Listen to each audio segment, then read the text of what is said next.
नमो अरिहंताण, नमो सिद्धाणं, नमो आयर्याणं, नमो उवज्झायाणं, नमो लोए सब्बसाहूणं, येषु पंच नमोकारो सब्ब पापनाशनो मंगलाणं च सब्बेषु परमं हवहि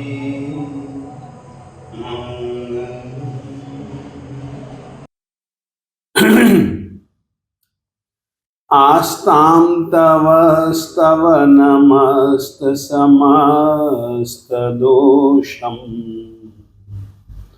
त्वत्संकथापि जगतां दुरितानि हन्ति। दूरे सहस्रकिरण कुरुते प्रभैव पद्माकरेषु जलजानि विकाशबान्धे।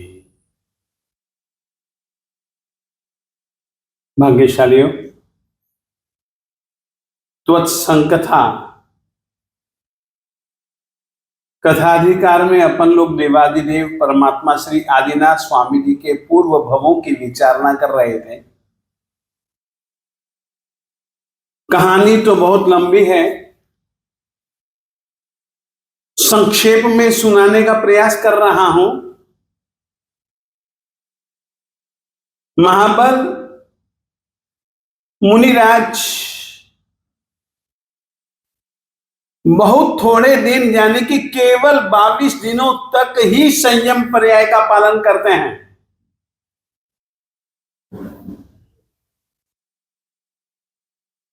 ऐसे समय पर भी वे इतने इतने इतने कर्म खपा देते हैं। एक 10वें कालिक सूत्र में एक श्लोक है, पच्छावीते पयाया क्षिपम गच्छन्ति अमर भवनाइम जैसिम पियो तवो संयमो अखंतीय बम्बचेरम च।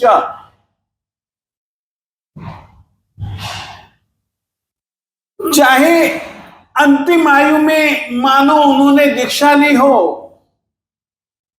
परंतु जिसको क्षमा, तप, संयम, महाव्रत इत्यादि बहुत प्रिय हैं और वे उनके अनुसार आचरण करते हैं, तो क्षिपम गच्छन्ति अमर भवनाइम, वैसे जीव बहुत जल्दी देव भवन में मरणोपरांत जाते हैं। महाबल भी स्वयं बुद्ध मंत्री के वचनों को सुनकर के प्रतिबुद्ध बना, दीक्षा ले लेता है और निरतिचार चारित्र धर्म का, संयम धर्म का पालन करता है। इनको तप धर्म बहुत प्रिय था, व्रत धर्म बहुत प्रिय था। जिस तरीके से दीपक में से तेल के खत्म हो जाने पर दीपक बुझ जाता है, उसी प्रकार से आयुष्य के क्षीण होने पर ये वहीं पर मर गए, काल धर्म हो गया और देवलोक में पैदा हुए, दूसरे देवलोक में देव बने। दूसरे देवलोक का जो इंद्र था, ईशानेंद्र, हर रीति से उसके समान जाति के सामान्य देवता बने।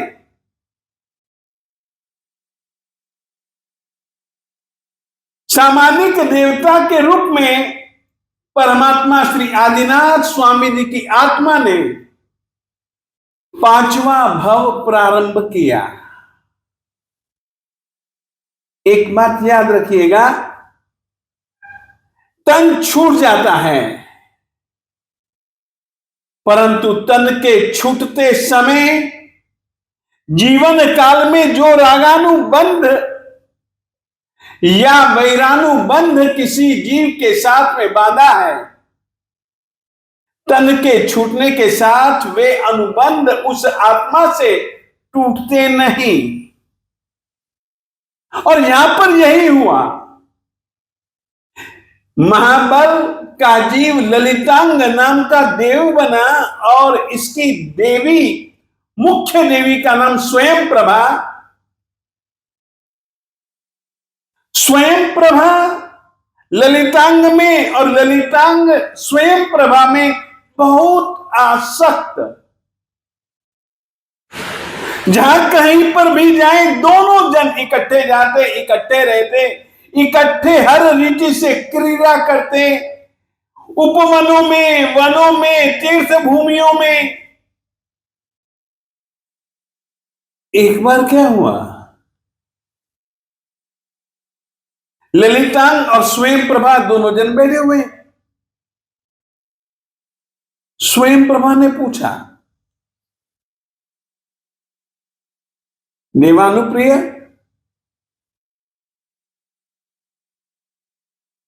आजकल उदास क्यों दिख रहे हैं?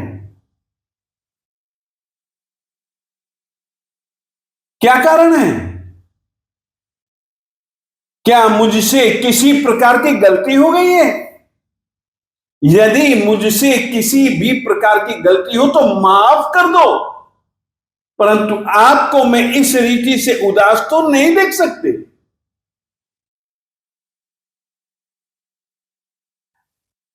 ललितांग देव ने कहा, उदासी जैसी बात तो है, परंतु तेरा कोई अपराध नहीं, अपराध मेरा है। आपका और अपराध, हां, पूर्व जीवन में मैंने कम तपश्चर्या की, इस कारण से मुझे जीवन छोटा मिला।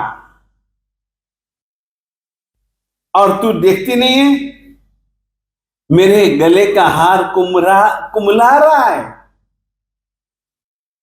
मेरे आभूषणों की जो कांति वो भी क्षीण हो रही है। यह मेरी मृत्यु की निशानी है। तेरा वियोग मैं सहन नहीं कर पाऊंगा, यह मेरी उदासीनता का कारण है।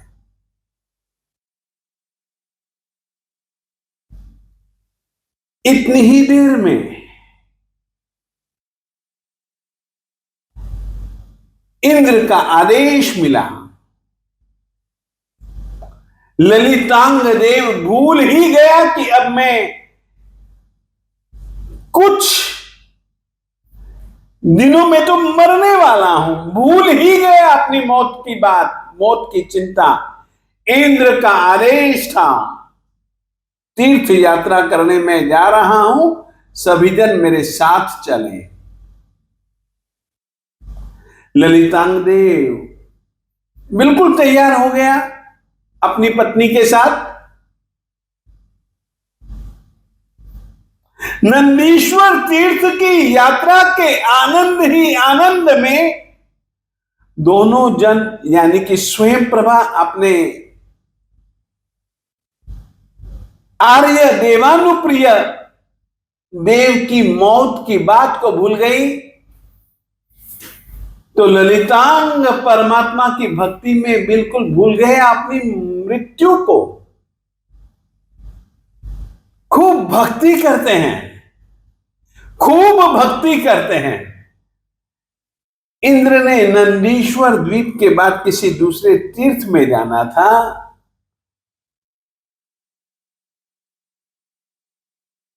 और उसी समय ललितांग देव की आयुष्य पूर्ण हो गई और ललितांग देव मर गया। स्वयं प्रभा बहुत दुखी दुखी दुखी दुखी होती है। दोनों का रागानुबंध था, दोनों एक दूसरे में आसक्त थे, प्रगाढ़ प्रेम था इनका। ये रागानुबंध ललितांग देव के साथ स्वयं प्रभा का। ललितांग देव मर गया, वहां से मरणोपरांत वह पूर्व महाविद्य क्षेत्र में बहने वाली सीता नदी के उत्तर तट की ओर पुष्कलावती नाम की विजय, वहां पर लोहारगल नाम का नगर, राजा का नाम सुवर्ण जंग, रानी का नाम लक्ष्मीवती, और लक्ष्मीवती के उदर में ललितांग देवता का जीव अवतरित हुआ, जन्म हुआ। बालक का नाम वज्रजंग रखा। उस तरफ स्वयं प्रभा बहुत दुखी होती है। ललितांग देव के विरह व्यथा को सहन नहीं कर पाते, मरना चाहती है, मगर देव अपनी नियत आयुष्य भोगे बिना कभी भी मरता नहीं। देव और नारकी और 63 श्लाका पुरुष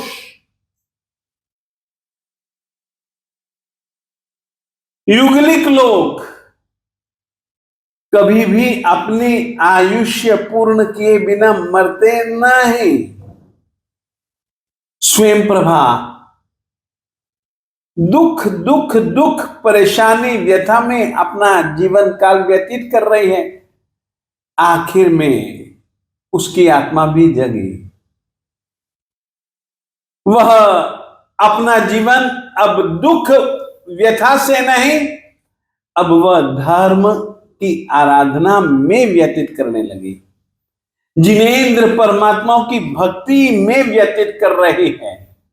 और स्वयं प्रभा का भी आयुष्य प्रति क्षण क्षीण होता जा रहा है, और क्षीण होते होते होते होते उसने भी एक दिन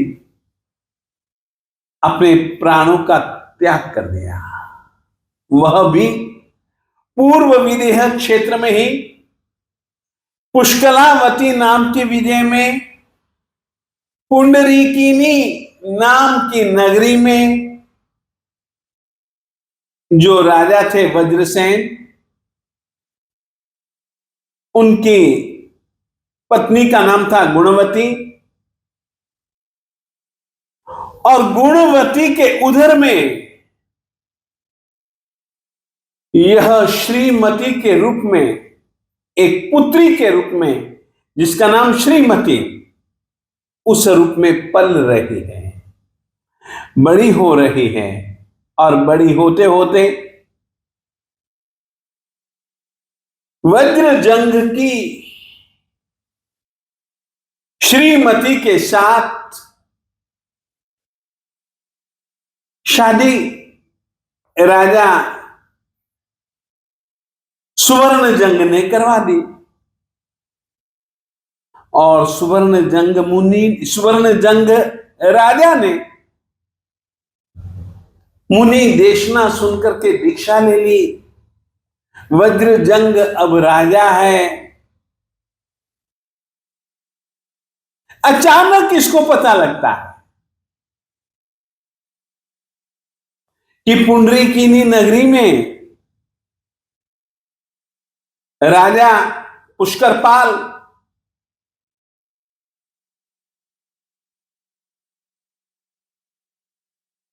अब इसकी आज्ञा नहीं मानता है,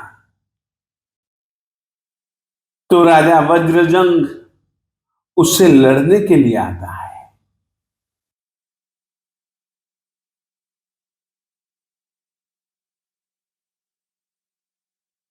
आते आते आते आते आते आते आते आते ठीक लगभग रास्ते में एक वन पड़ा, जिस वन का नाम था शरकट। चमक रहा था। पता किया इतनी चमक का कारण, तो लोगों ने कहा कि महाराज इस जंगल से मत गुजरो, इस जंगल में एक दृष्टिविष नाग रहता है। दूसरे रास्ते से चले गया, पुष्कर पाल के ऊपर विजय पाई, साथ में श्रीमती भी थी। दोनों जन लौट रहे हैं, शरकट वन आया। लोगों ने कहा कि महाराज आपसे आग्रह है, इस जंगल में से होकर के पधारिए। क्यों भाई? यहां पर तो वो दृष्टिविष नाग रहता था ना। हाँ साहब, आज उसी जंगल में सागर सेन और मुनि सेन नामक दो मुनियों को केवल ज्ञान की प्राप्ति हुई है।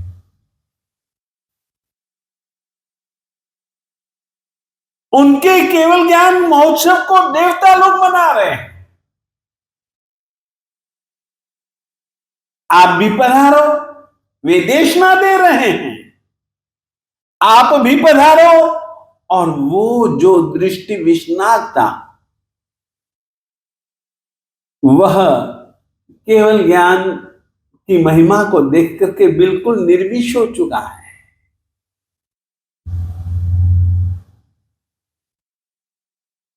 दोनों जन उस जंगल से होकर के आगे बढ़ रहे हैं। दोनों केवल ज्ञानी मुनि जहां पर विराजमान थे वहां पर पहुंचे। देशना चल रही थी। श्रीमती और वज्रजंग इन दोनों ने मुनियों को वंदना की, देशना सुनी। देशना सुन करके इन्होंने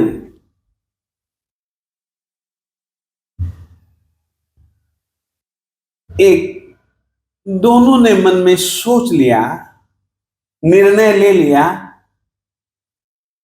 सचमुच में जीवन को धन्य बनाना है तो संयम लेना है। दोनों जनों ने संकल्प मन में ही कर लिया कि बस अब संसार का त्याग, संयम का स्वीकार। दोनों जन अपनी नगरी में जाते हैं।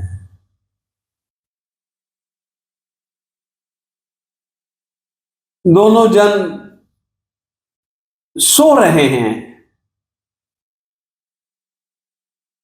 कमरे में पलंग पर सो रहे हैं। इस बीच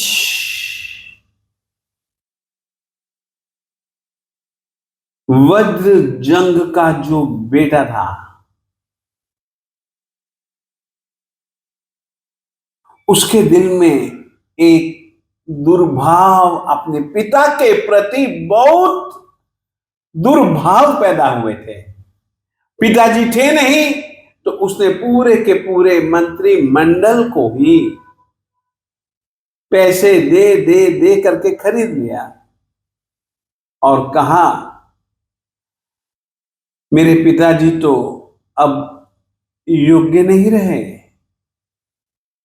मुझे राजगद्दी भी नहीं देते,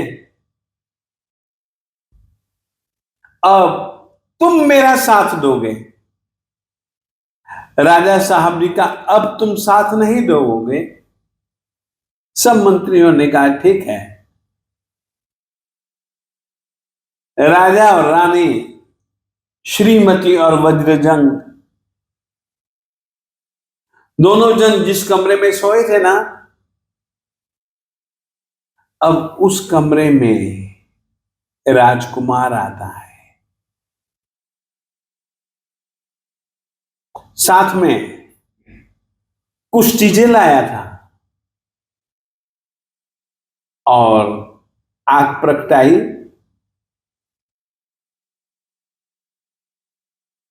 विष युक्त औषधि उस पर छिड़की,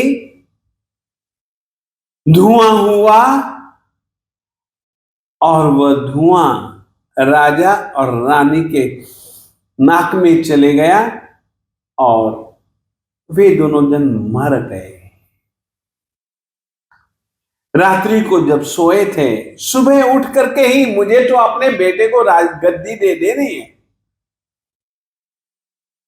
और अपन दोनों जन दीक्षा ले लेंगे। संयम धर्म की शुद्ध रूप से निरतिचार रूप से आराधना करेंगे, मानव भव को सार्थक करेंगे।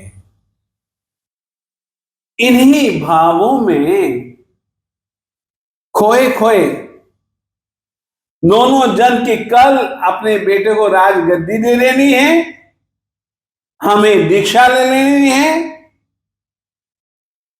परंतु होनी को कुछ दूसरी ही चीज स्वीकारते।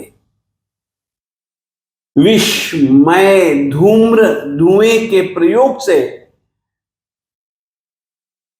दोनों जन मर गए।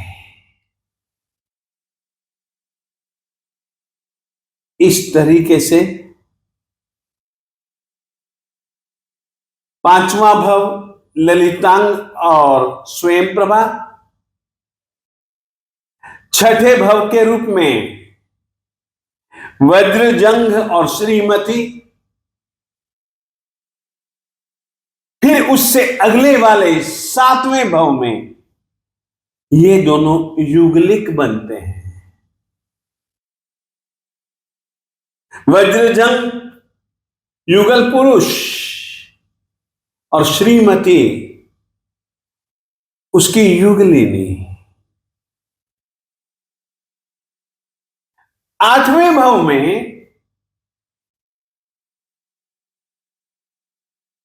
यानी कि उत्तर कुरुक्षेत्र में युगलिक पने की आयुष्य भोगने के बाद दोनों जन मरते हैं और सौधर्म देवलोक में पैदा होते हैं। अब आगे इनकी क्या कहानी है क्या नहीं, वह आगे कभी यथा अवसर पर सुनाऊंगा, परंतु अब जो इनका जीवन आएगा ना, वो बहुत महत्वपूर्ण है, बहुत महत्वपूर्ण है। वह संकथा आदिनाथ स्वामी जी के पूर्व भव की कहानी, किस रीति से उन्होंने तीर्थंकर नाम कर्म बांधा,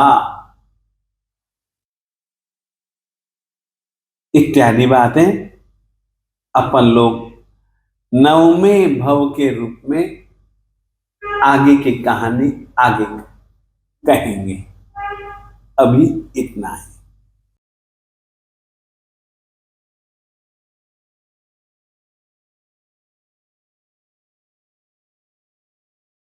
बना लो मन को मंदिर सा, बना लो मन को मंदिर सा, तभी भगवान आएंगे।